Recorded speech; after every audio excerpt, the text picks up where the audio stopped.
mga kapatid. God is calling the worshipers. God is calling the Davidic worshipers. Sapagkat kung ikaw ay lubusang sumasamba sa Kanya, hindi maaaring hindi mabuo sa'yo ang kabigatan na ipahayag ang salita ng Diyos.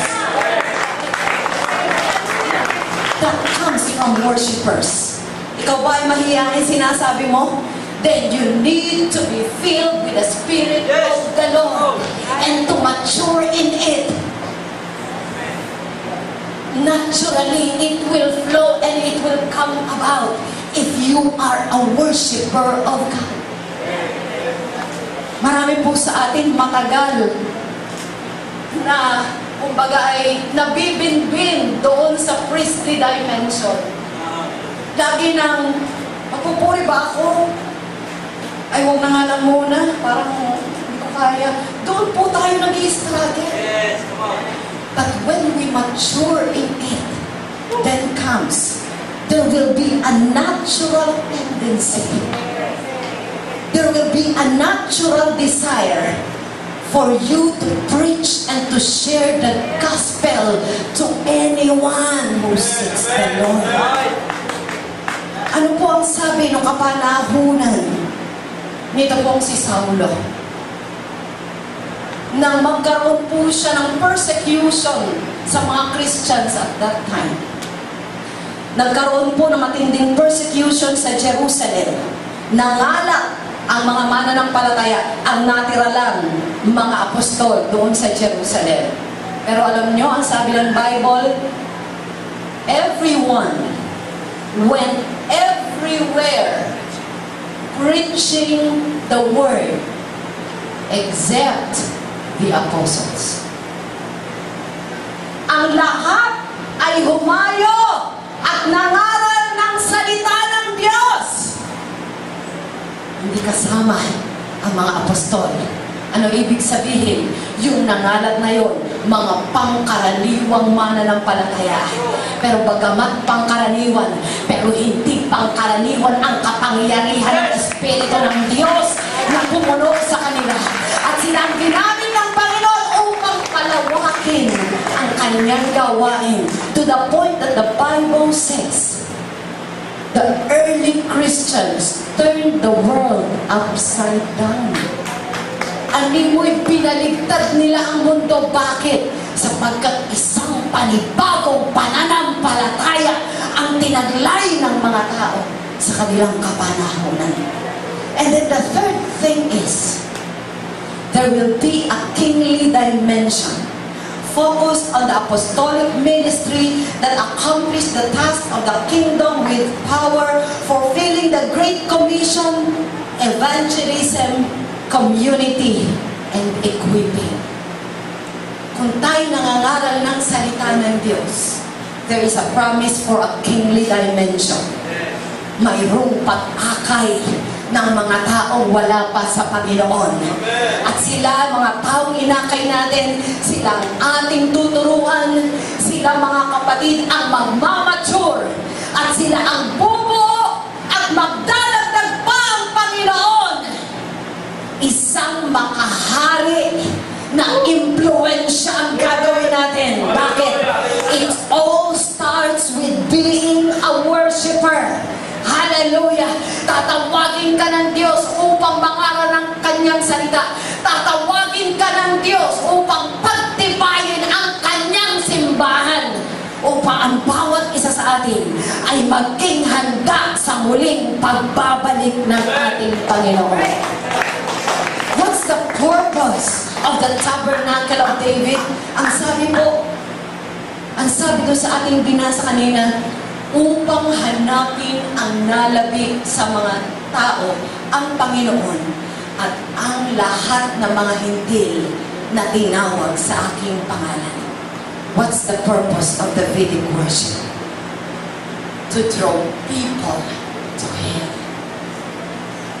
Alam niyo mga kapatid, kung nais natin magkaroon tayo ng lubusang pagdami, kung nais natin na maging liwanag ang simbahan ito, huwag mong ikahiya ang pagpupuri at pagsamba sa Panginoon. Kung paano, mga kapatid, yung Shekinah glory of God, yun ang nakaka-attract kahit sa ibang mga kaaway ng Israel noon. Naku, nandyan na! Yan ang kinatatakutan natin, ang presensya ng kanilang Diyos. May liwanag. Kung gusto natin may liwanag, kung gusto natin may matinding impluensya, the Davidic worship. Hallelujah! Ang pagpupuring hindi ikinahihiya. Ang pagpupuri na lubusang nagtataas sa kanyang pangalan. Hallelujah! Am I talking to worshipers right now? And am I talking to the Davidic worshipers right now? Hallelujah! Kung nais mo na itaas ang bandera ng presensya ng ating Panginoon, then let's come and worship the Lord. Hallelujah!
to pour out a blessing right now. God is ready to pour out the Holy Ghost.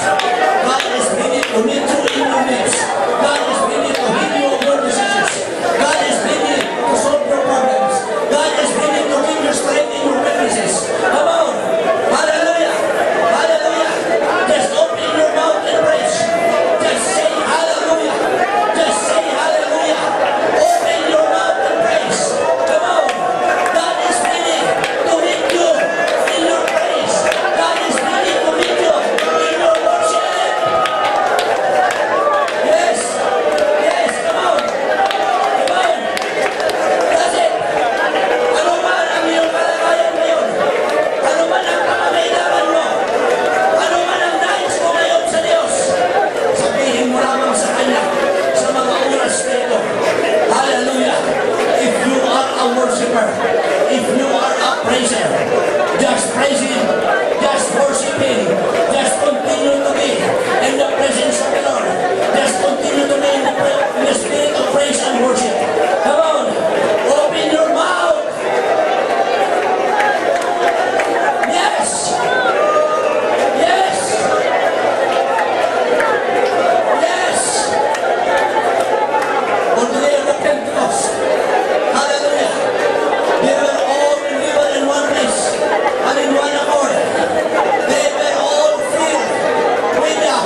kailangan ka.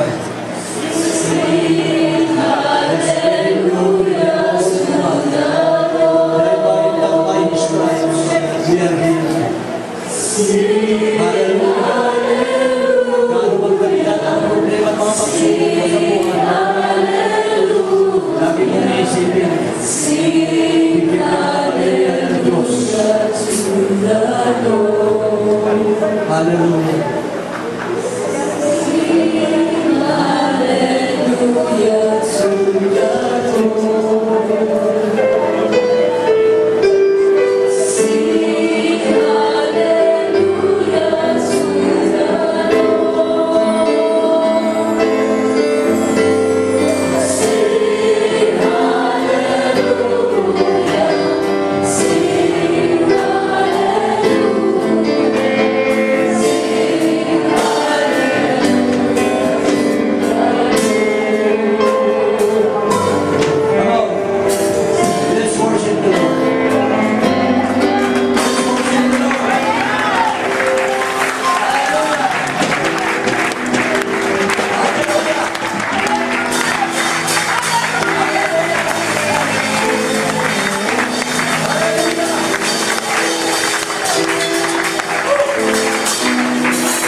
si Haring David ay dala niya ang kaban ng tipan mula sa bahay ni Obed-Edom papunta sa Jerusalem.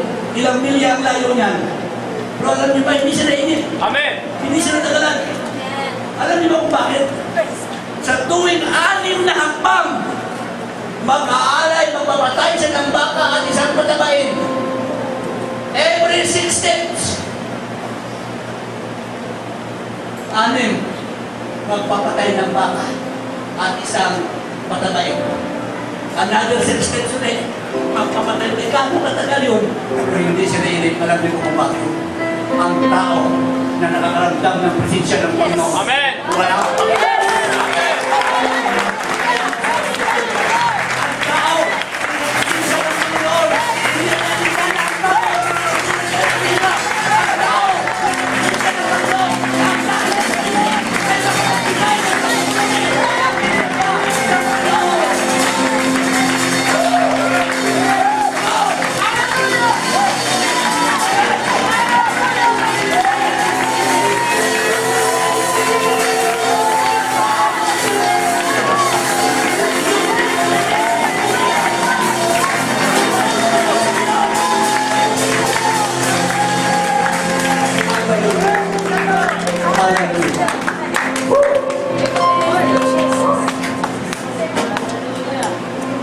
Para ayaw ko matapos. Every time you feel the presence of God, mga kapatid, ang totoo na spirit-filled na tao na bautismuhan sa pangalan ni Jesus, nakatanggap ng Banal na Espiritu Santo at ang salita ng iba't ibang wika, hindi sinakulong, hindi tinuturo, kundi iba't ibang wika na nabibigay ng Diyos as the Spirit gives utterance. Ang tao yan na puno ng presensya ng Diyos, mga kapatid, wala mo yung hindi pinagdahilan, hindi mo yung magawa ng alibay na hindi siya makapagpuri sa Diyos. Hindi mo magawa ng dahilan na hindi siya makasamba sa Diyos. Hindi mo magawa ng dahilan na, mga kapatid, na gumawa siya ng mga bagay na hinay sa Diyos. Sapagkat ang isang tao na nasa presensya ng Panginoon, nakatanggap ng Espiritu Santo, na nasalita niya pati mamika ayon sa pinagkaloob ng Espiritu, ang tao niya ay wala kong ninanais sa kanyang buhay, kundi ang itaas at purihin ng Diyos. Hallelujah! Hallelujah! Hallelujah!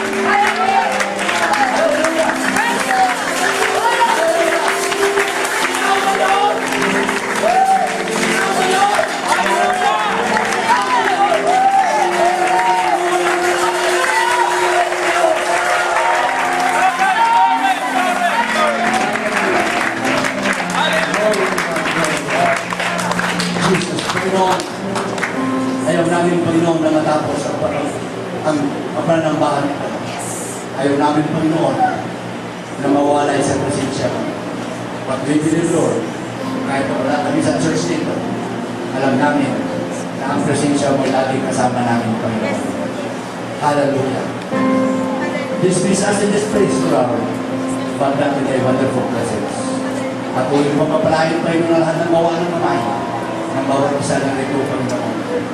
Lord, bless them, Lord. Hallelujah. Sa aming mga bisita at sa mga hindi palubusan na makilala sa iyo, Panginoon. Hayaan mo na ikaw malayang mga kilos at kumausap sa kanilang mga buhay. Sa lahat ng mga kapatiran, Panginoon, patuloy mo sa bless at patuloy mo na takin ang kanilang mga pananampalataya. Lord God, pinagkatiwala ko namin sa iyo, Panginoon, na aming pong mga buhay. Malutan mo kami palagi na yung banal na lubo na masilbi protection, Panginoon. Hallelujah. At Lord, sa iyong mga kamay, Panginoon, ay pinagkatiwala ko namin ang lahat. Ikaw ang aming Diyos na pinagsasalikan. Ikaw ang aming Diyos na pinagkatiwalaan. Ikaw ang nag-isang Diyos, Panginoon, sa aming buhay. Sa mga pangyayon mong pangalan, in Jesus' name. Shall we worship?